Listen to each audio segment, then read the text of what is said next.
Abot sa 15 paggawaan ng iligal na armas sa Danao City sa lalawigan ng Cebu ang sinalakay ng mga otoridad. Ito ay matapos madiskubre na karamihan sa illegal firearms na kanilang nakumpiska ay nanggaling dito. Ang sentro ng balita mula kay Jessie Atienza ng PTV Cebu. Samot-saring mga makina at kagamitan sa paggawa ng armas ang nakumpiska ng mga tauhan ng Police Regional Office 7. Gayon din ang milyon-milyong halaga ng iligal na armas ang nakuha sa pagsalakay sa 15 pagawaan ng iligal na armas sa lungsod ng Danao, hilagang bahagi ng lalawigan ng Cebu. Arestado rin ang ilan sa mga gumagawa ng iligal na armas. Ayon sa PRO 7, karamihan sa kanilang mga nakumpiskang mga iligal na armas sa mga checkpoints at mga operasyon ay galing sa Danao City. More than 80% ng lahat ng ating nakukumpiskate na baril through checkpoints, search warrant operation, anti-illegal drugs operation, more than 80%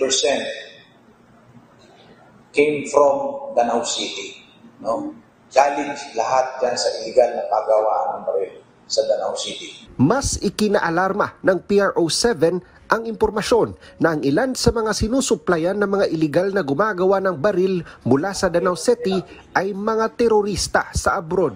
Kaya naman, mas paiigtingin ng PNP ang pagsugpo ng mga operasyon nito sa lalawigan ng Cebu. Illegal guns coming from Danao City being made illicitly and illegally by people there are really coming into the hands not only of local criminals but international terrorists. So ganyan siya kadelikado. Kasi now, it's high time for us to be serious in neutralizing and dismantling these illegal gun manufacturers in Danao City. Taong 2023 nang may naaresto na isang Indonesian terrorist sa Sarangani Province kung saan na-trace ng PNP na sa Danao City kumukuha ng iligal na armas ang terorista na isinasakay sa barko.